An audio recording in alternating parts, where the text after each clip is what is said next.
محمدا رسول الله ويقيني. Bagaimana Allah Ta'ala menjamin rezeki? A'udzubillahi minasyaitonirrajim. Wa ma min dabbatin fil ardi illa 'ala Allahi rizquha. Semua yang melata di atas muka bumi Allah ini dijamin rezekinya. Semua yang melata, semua yang bergerak.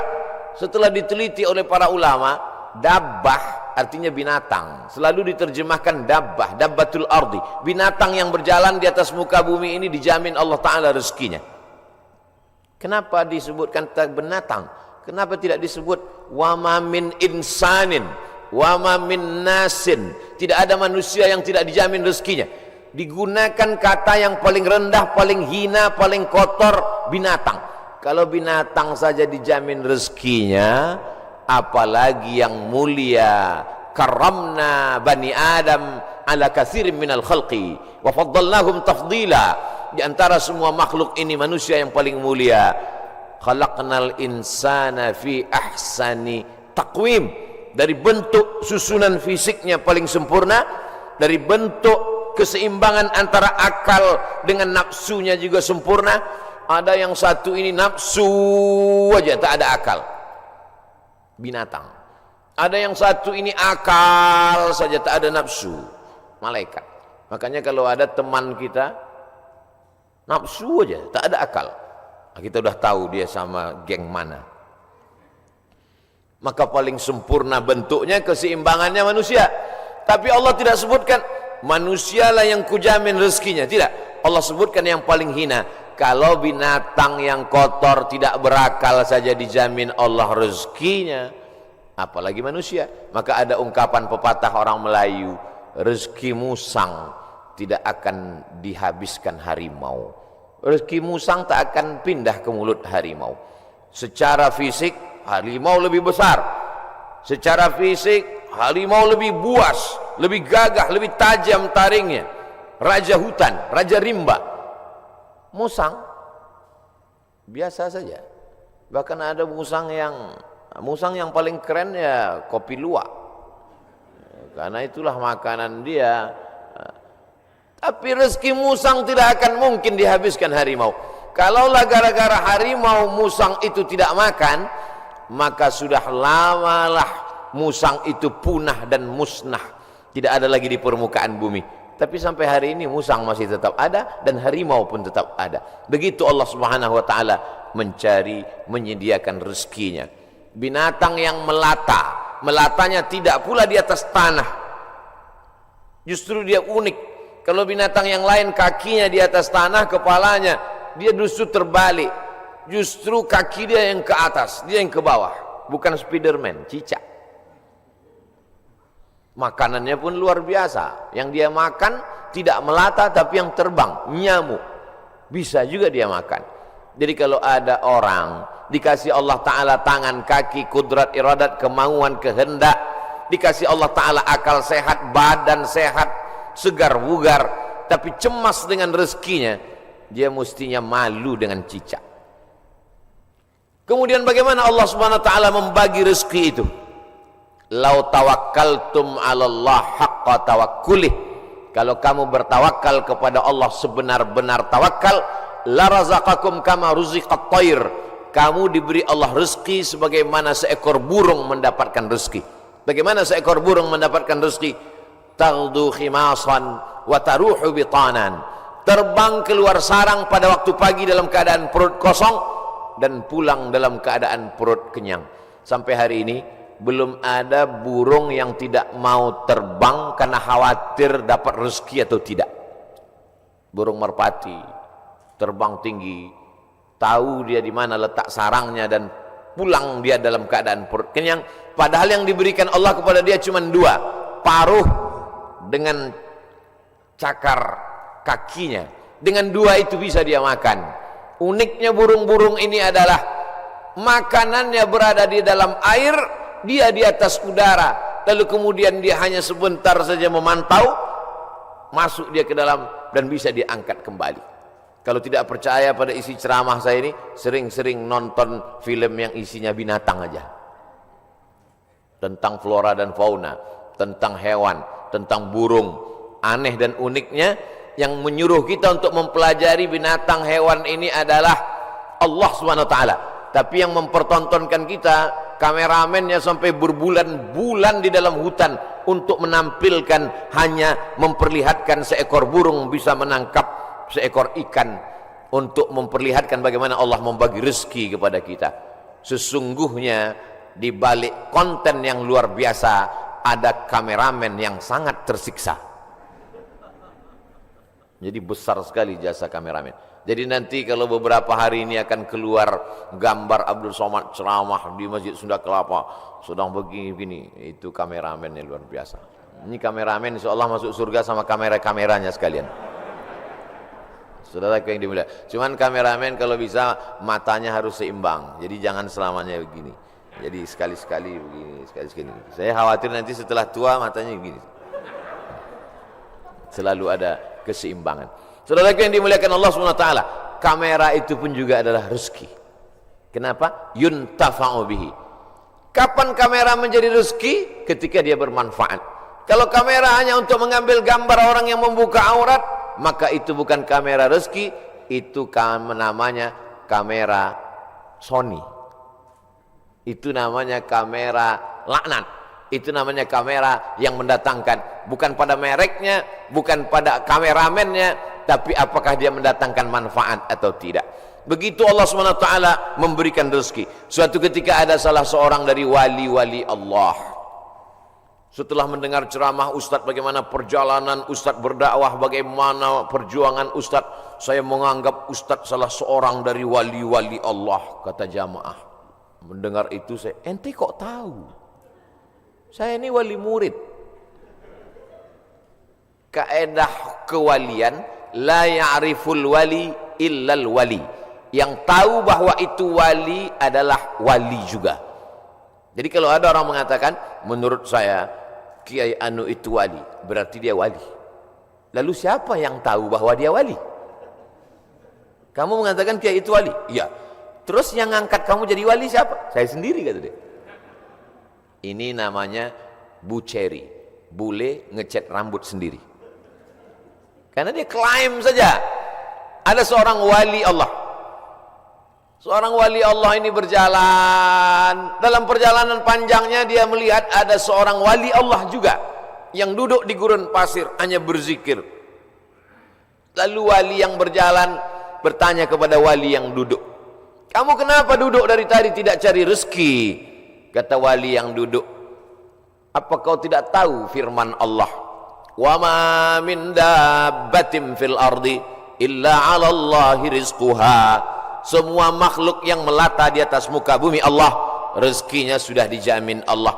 Percaya kau pada ayat ini? Percaya. Aku wali Allah. Kalau percaya kepada ayat bahwa rezeki dijamin Allah, untuk apa lagi kita cari rezeki? Kalau kau tidak percaya bahwa rezeki dijamin Allah, lihatlah di atas pohon kurma itu. Ada seekor burung, sejak telurnya menetas, sayapnya patah. Sayapnya patah, dia tidak bisa terbang. Tapi dia tetap menjadi burung yang besar di atas pohon kurma. Kenapa? Kita lihat nanti. Tak lama terlihat datang burung lain membawakan makanan. Datang burung membawakan cacing, datang burung membawakan ikan. Naik ke atas pohon kurma yang di atasnya ada seekor burung yang patah sayap. Begitulah kalau Allah berkehendak, rezekinya dijamin Allah, dia tidak perlu terbang. Datang burung lain membawakan. Burung yang datang ini bukan ojek online. Burung lain datang membawakan tanpa perintah manusia. Allah memerintahkan hatinya. Oh, begitu. Iya. Lalu apa kata wali Allah yang berdiri kepada wali Allah yang duduk?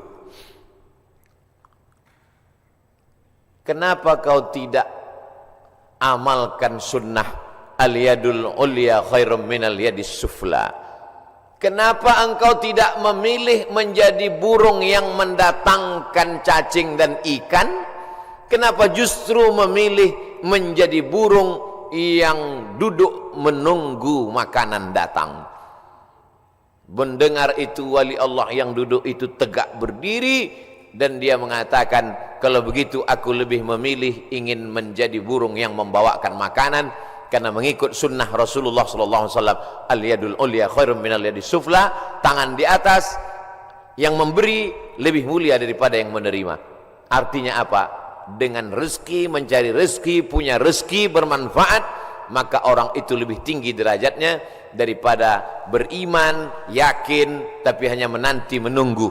Makanya dalam Islam diajarkan al-mu'minul qawiyyu, seorang mukmin yang kuat, kuat fisiknya, kuat otaknya, kuat ilmunya, kuat finansialnya, kuat duitnya. Khairun, dia lebih baik di hadapan Allah. Wa ahabbu ilallah, lebih dicintai Allah. Minal mu'minid dha'if, daripada mukmin yang lemah. Wali Allah kalau menerima hadis mudah dia menerima. Ini contohnya. Wali Allah begitu menerima hadis langsung dia terima, dia langsung tegak berdiri. Jadi kalau ada hari ini orang yang diyakini sebagai wali Allah tapi bertentangan dengan sunnah-sunnah Rasulullah, maka sesungguhnya bukan wali Allah.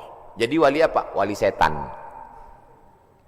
Suatu ketika ada seorang wali Allah membawa murid-muridnya untuk menemui seseorang yang dikatakan wali Allah. Diceritakan dalam kitab Ar-Risalah Al-Qushairiyah, Imam Abdul Qasim Al-Qushairi. Murid-murid, kita mau ketemu dengan seorang wali Allah. Di mana Tuan Guru? Di masjid. Dia tidak pernah keluar masjid, dia dalam masjid.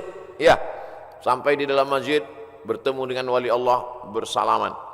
Tiba-tiba orang yang dikatakan wali Allah itu, maaf, meludah dalam masjid.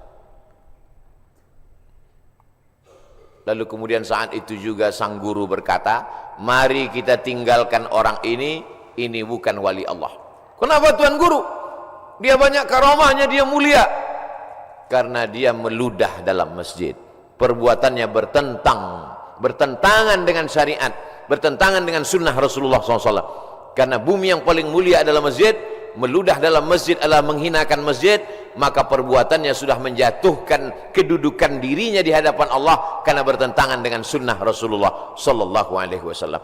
Jadi mudah saja standar hidup ini, ikuti saja sesuai dengan ketentuan yang dibawa oleh syariat Nabi Muhammad sallallahu alaihi wasallam, termasuk dalam hal mencari rezeki ini.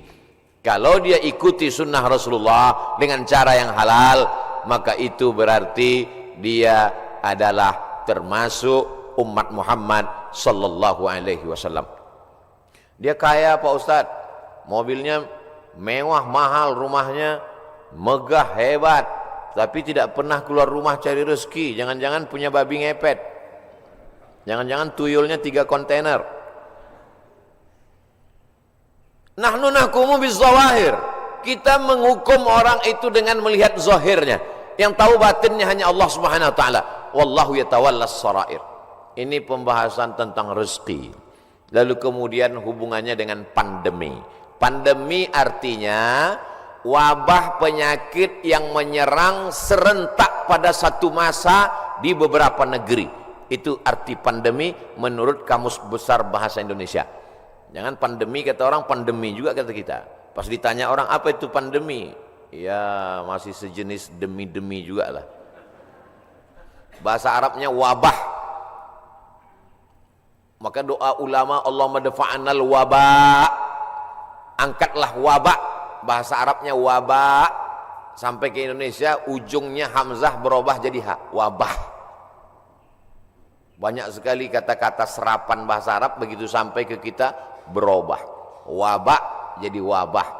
Zahir lawannya batin.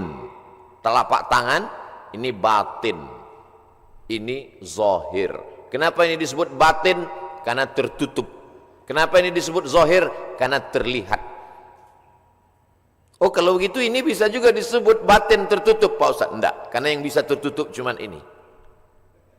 Siapa yang bisa menutup ke sini? Enggak bisa. Maka ini disebut batin. Zahiruha wa batinuha, zahir dan batin. Sampai ke Indonesia berubah. Mohon maaf, lahir dan batin. Tidak apa-apa, kita teruskan saja kekeliruan itu karena sudah menjadi umum. Ada nama kamus bahasa Arab khotok sya'i, khotok salah, sya'i tapi populer. Ternyata kalau salah tapi populer, diteruskan saja kesalahan itu. Nah, kembali kepada pandemi, wabah. Wabah ini bukan sesuatu yang baru. Ada kota namanya Yathrib. Yathrib itu artinya kota yang banyak wabah penyakit. Nabi selalu merubah nama yang tidak baik kepada nama yang baik. Kamu mau kemana? Saya mau ke kampung wabah. Namanya saja sudah membuat kita memberikan efek negatif. Nama Abdul Somad, tempat tanggal lahir wabah COVID-19. Maka memberikan efek yang tidak baik. Maka Nabi merubah nama yang tidak baik. Yathrib dirubah Nabi namanya menjadi Al-Madinah Al-Munawwarah, kota peradaban yang terang benderang. Kenapa terang benderang? Ketika Nabi datang ke sana, maka terang benderanglah hati mereka, terang benderang pikiran mereka, terang benderang kota Madinah. Mereka sambut dengan Tola'al Badru alaina. Badru artinya bulan purnama yang terang benderang. Kalau bulan itu bulat, namanya Badar. Kalau bulannya masih sabit, namanya hilal. Yang selalu dicari-cari orang, hilal. Hati-hati kalau ibu punya suami hilal. Saudaraku yang dimuliakan Allah Subhanahu wa taala. Maka pandemi, wabah menyebar sudah terjadi sejak lama. Makanya dalam hadis dikatakan al-mat'unu syahid. Orang yang meninggal karena wabah ta'un, wabah penyakit, pandemi, maka dia mati syahid. Saudara kita, sahabat kita, kawan kita, tetangga kita, satu sekolah dengan kita, meninggal dunia. Berikan kabar gembira kepada istrinya kalau suaminya meninggal. Sabar Pak, dia meninggal sebagai seorang syahid. Wala taqulu liman yuqtalu fi sabilillahi amwat. Jangan kau katakan orang yang mati syahid itu mati, bal ahya, mereka hidup. Tapi mereka meninggalnya ketika mau Idul Fitri, Pak Ustadz, bajunya sudah dibeli. Ada yang lebih sayang kepada dia daripada kita. Kita tidak tahu entah apa amal dia sehingga Allah memilih dia untuk berhari raya bersama para malaikat, bersama Allah Subhanahu wa taala. Maka mendengar cerita kita itu lapang dadanya. Kata-kata kita mestilah menjadi setawar sedingin, menawarkan hati yang luka, mendinginkan hati yang panas dari ucapan kata-kata yang menyejukkan. Kalau kita tidak bisa menenangkan orang dengan materi, maka tenangkanlah dengan kata-kata. Rezeki di masa pandemi berkurang. Berapa banyak pegawai, pekerja, perusahaan yang di PHK, dirumahkan, kolaps perusahaan, bisnis. Bahkan ada seorang bisnismen yang cerita ke saya, Ustadz Somad, semua bisnis buatan manusia hancur roboh diterjang badai pandemi COVID-19. Yang bisa bertahan adalah yang buatan Allah Subhanahu wa taala. Tanaman kelapa sawit, harga karet, kelapa bertahan. Bisnis yang diciptakan, dibuat manusia, dikreasikan manusia, tumbang Pak Ustaz. Tapi orang beriman tidak pernah berputus asa. Kenapa? Karena dia melihat, memandang itu sebagai hakikat yang datang dari Allah Subhanahu wa taala. Dia berpikir cerdas. Dulu ketika rezeki saya lancar, bisnis saya sampai tidak sempat ke masjid Ustaz, sampai tidak sempat ikut pengajian. Alhamdulillah, dengan adanya pandemi ini kami masih bisa menyekolahkan anak, masih bisa makan, mungkin rezeki berkurang, tapi saya lebih sering ngaji Pak Ustaz. Oh, jadi kamu sering pengajian? Iya, tapi wajah kamu nggak pernah terlihat. Saya pakai masker Pak Ustaz. Kamu sering ikut kajian saya? Ikut Pak Ustaz, tapi saya nggak pernah ngelihat kamu. Saya jamaah online Pak Ustaz. Insya Allah yang ikut pengajian online, surganya tetap offline. Jadi jangan khawatir. Ini ada juga ustaz-ustaz yang menakut-nakuti jamaah, yang selama ini hanya online saja, surganya pun online. Untung jamaahnya kurang cerdas. Kalau jamaahnya cerdas, mana ada surga online? Surga online itu surga bid'ah. Saudara yang dimuliakan Allah Subhanahu wa taala, jadi ketika kita melihat sesuatu itu dengan perenungan, maka sesungguhnya ada hikmah yang luar biasa di balik apa yang diberikan Allah. Asa an takrahu syai'an, boleh jadi kau benci sesuatu, fa huwa khairul lakum, Tapi di balik kebencian kamu itu ada manfaat hikmah yang luar biasa. Asa an takrahu syai'an, boleh jadi kamu tidak suka pada sesuatu. Wa yaj'alallahu fihi khairan katsira. Dijadikan Allah di balik itu semua ada kebaikan-kebaikan. Tapi kadang kita susah untuk berpikir cerdas, cermat, jernih di tengah hiruk pikuk suara orang banyak. Gimana kata kalau kita mau berpikir saat di tangan kita dua handphone, yang satu IG, yang satu Instagram? Gimana kita mau berpikir jernih di saat kita sedang di tengah orang yang pikirannya berkecamuk? Maka bangunlah di tengah malam. Seperti jamaah yang dikatakan protokol tadi, yang datang jam 3 malam ke masjid. Kalau dia sampai ke masjid jam 3, tentu bangunnya jam 2. Yang sholat subuh jam 7.30, nggak tahu bangunnya jam berapa.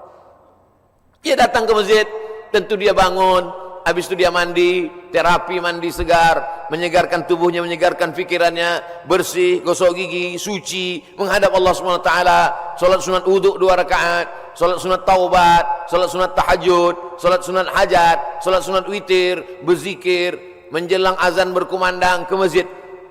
Jernih pikirannya melihat ini. Kalaulah orang rezekinya seret, rezekinya mampat, lalu kemudian dia alihkan konsentrasinya untuk melepaskan sejarah kerisauannya dengan narkoba, dengan khamar, dengan pergaulan bebas, sesungguhnya dia hanya sedang mengalihkan satu masalah kecil, sedang dia alihkan kepada masalah yang besar. Gimana ibu?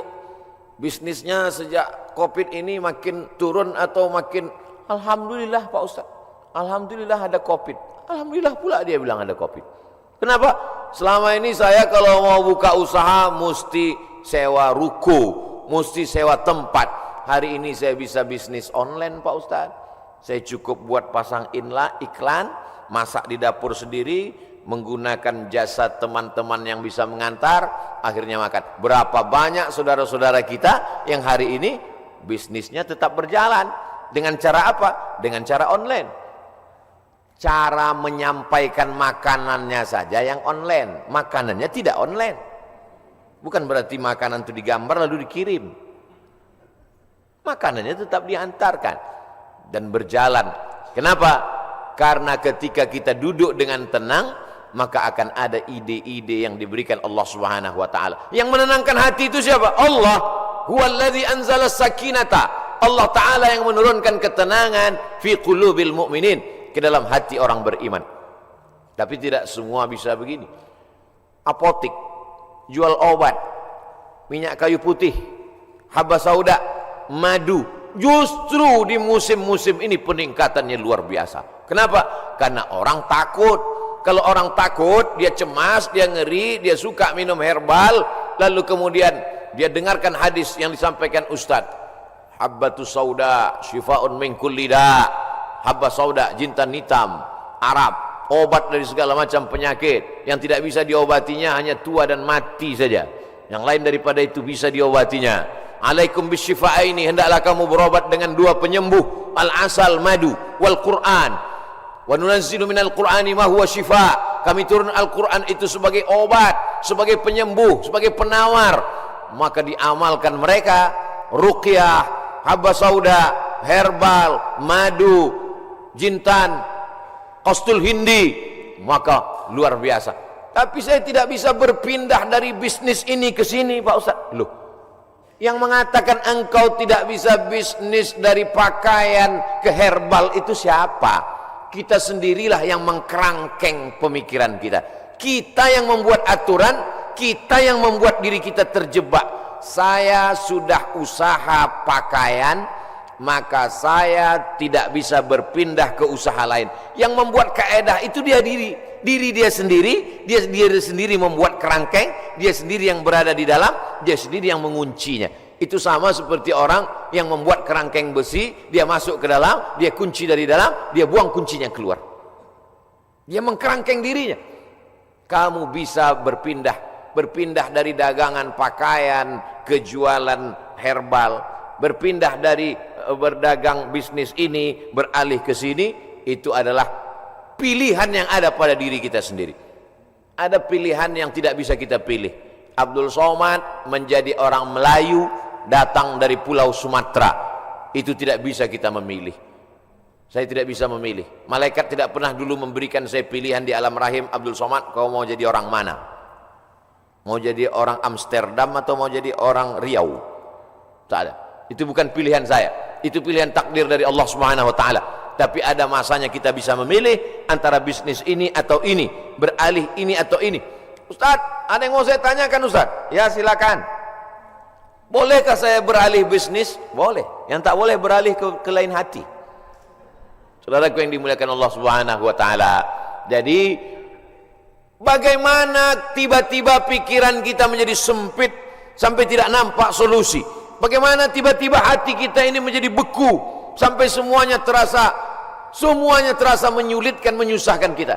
Maka Allah Subhanahu wa taala memberikan kita kelapangan. Man lazimal istighfar, siapa yang melazimkan istighfar, mengistiqomahkan, mengamalkan istighfar, ja'alallahu lahu min kulli dhiqin makhraja. Habis waktu ceramah. Oh, matahari terbit. Hebatnya di Masjid Agung Sunda Kelapa. Setiap matahari terbit, bunyi alarm. Setiap matahari terbit, bunyi alarm. Setiap matahari terbit, bunyi alarm. Lama-lama jamaah mengambil kesimpulan bahwa kalau alarm tidak berbunyi, matahari tidak terbit.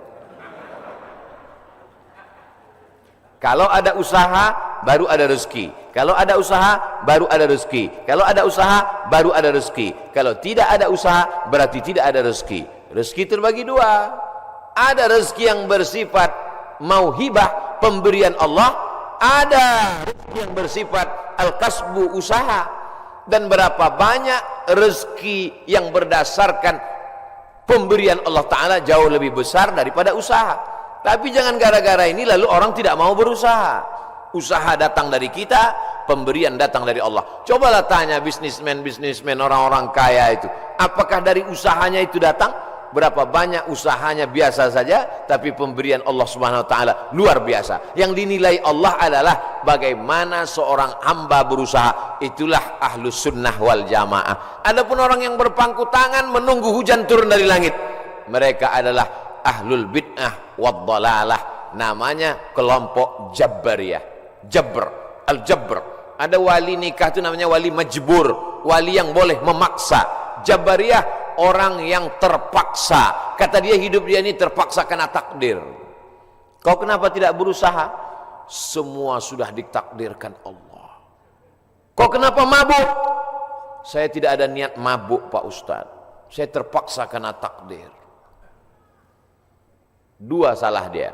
Pertama, dia berbuat dosa. Yang kedua, dia mengkambing hitamkan Tuhan atas segala dosa-dosanya. Maka orang seperti ini dihukum double oleh Sayyidina Umar bin Khattab. Pada zaman Umar pun spesies manusia seperti ini sudah ada. Yang sekarang ini hanya pengikut-pengikutnya saja, neonya, model barunya muncul di zaman modern ini. Maka orang seperti ini bukan ahlu sunnah. Ahlu sunnah adalah berkeyakinan bahwa rezeki dijamin Allah, tapi dia juga berusaha. Menurut Imam Abul Hasan al-Ash'ari, maka itulah yang disebut dengan al-kasbu wal ikhtiar. Ada usaha. Subuh ini saya sudah ditakdirkan Allah Subhanahu wa taala ada 2 minuman. Yang berada di atas meja ini walaupun nampaknya 3, yang minuman 2, yang ini hand sanitizer. Lalu kemudian saya boleh memilih antara 3 ini. Yang mana yang mau dipinum boleh pilih. Mau yang ini atau yang ini, tapi jangan yang ini. Ketika dia sudah diberikan kepada saya, maka ini milik saya, ini udah takdir saya, ini ketetapan untuk saya. Tapi saya mesti menggerakkan tangan saya, mesti memasukkannya ke mulut saya. Semuanya datang dari Allah.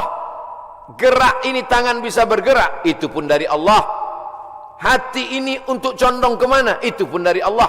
Itulah mengapa dikatakan wallahu khalaqakum wa ma ta'malun. Allah menciptakan kamu dan perbuatan kamu. Perbuatan kamu itu pun juga ciptaan Allah, karena semua datang dari Allah. Menulis, tangan yang menulis ciptaan Allah. Pena, kertas, itu pun ciptaan Allah. Maka dikatakan bahwa kamu dan perbuatan kamu adalah ciptaan Allah. Tapi kita punya pilihan. Wa nafsin wa ma sawwaha, demi jiwa dan penciptaannya. Fa alhamaha fujuraha, ada jalan kiri, jalan fujur, jalan bengkok, jalan hitam. Wa taqwaha, jalan kanan, jalan baik, jalan putih. Maka kita tinggal memilih. Ketika pilihan kita benar, kita dapat surga. Walladzina amanu wa 'amilus solihati ulaika ashabul jannah walladzina kafaru wa kadzdzabu biayatina ulaika ashabun nar. Jangan dengan penuh kesadaran sendiri menabungnya di bank konvensional haram, duitnya duit riba, dimakan dengan penuh kesadaran. Ketika ditanya, kau makan riba? Iya, tapi ini haram. Takdir, susah saya menolaknya, Ustaz. Tidak bisa begitu, karena kita punya pilihan untuk mengalihkan dia dari konvensional ke syariah. Kita punya pilihan untuk memilih antara yang haram dengan yang halal. Ketika pilihan itu tepat, disitulah balasan datang dari Allah Subhanahu wa ta'ala. Saudaraku yang dimuliakan Allah, ada orang yang sanggup memilih tapi dia tidak mau. Ada orang yang tidak tahu, ada yang pura-pura tidak tahu. Maka semua jenis manusia ini nanti akan mempertanggungjawabkannya di hadapan Allah Subhanahu wa ta'ala. Dengan mengaji kita menjadi tahu. Setelah tahu, ujiannya lebih berat. Selama ini kita tidak tahu, kadang-kadang ada enaknya juga tak tahu. Ada mahasiswa lama, ada mahasiswa baru. Mahasiswa lama dengan mahasiswa baru duduk di tempat yang sama, mau daftar ulang di awal tahun ajaran. Tiba-tiba turun seseorang lewat, mahasiswa lama lari pontang-panting, mahasiswa baru nyantai sambil duduk merokok, ngelihat cuek aja. Memangnya yang lewat itu siapa? Rektor. Kenapa mahasiswa lama lari pontang-panting? Dia kenal, dia tahu. Kenapa mahasiswa baru cuek saja seperti tak ada masalah? Karena tidak tahu. Makanya banyak orang sekarang tidak mau tahu dengan agama. Kenapa? Karena kalau saya tahu nanti jadi takut. Padahal takut itulah yang dipesankan oleh khotib di atas mimbar. Takutlah kepada Allah. Itulah yang kita tanamkan selama Ramadan 30 hari, 30 malam. Malamnya qiyam, siangnya siam. Akhir daripada target puasa itu adalah la'allakum tattaqun, takut. Salat, tegak, ruku, sujud, subuh, zuhur, asar, maghrib, isya, tahajud, witir, doa, qabliyah, ba'diyah. Apa yang ingin dicapai? Inna salata tanha anil fahsya wal munkar. Kajian subuh, kajian kita ini, apa target visi misi dari kajian ini? Kajian ini supaya takut kepada Allah, jangan sampai makan haram. Jangan gara-gara pandemi ini lalu kita kemudian berubah keyakinan. Makanya pesan Nabi, qul amantu billah, berilah aku pesan ya Rasulullah. Kalau sudah aku terima pesan yang singkat padat ini, aku tidak akan bertanya lagi kepada siapapun. Katanya, amantu billah, katakan aku beriman kepada Allah. Tsumma istaqim, istiqamah. Istiqamah. Sebelum pandemi istiqamah, berusaha dengan rezeki yang halal. Setelah pandemi pun juga istiqamah. Mudah-mudahan kajian ini membuat kita tetap istiqamah, tetap kuat iman dan Islam. Kita sampaikan kepada sahabat jamaah semuanya bagaimana menghadapi pandemi tetap dengan rezeki yang halal. Mudah-mudahan kita selalu dalam ridha Allah Subhanahu wa ta'ala. Lebih kurang 60 menit, kurang-kurang sedikit mohon dimaafkan. Saudaraku yang dimuliakan Allah Subhanahu wa ta'ala, itu yang dapat saya sampaikan pada subuh kali ini. Aqulu qauli hadza astaghfirullah li wa lakum.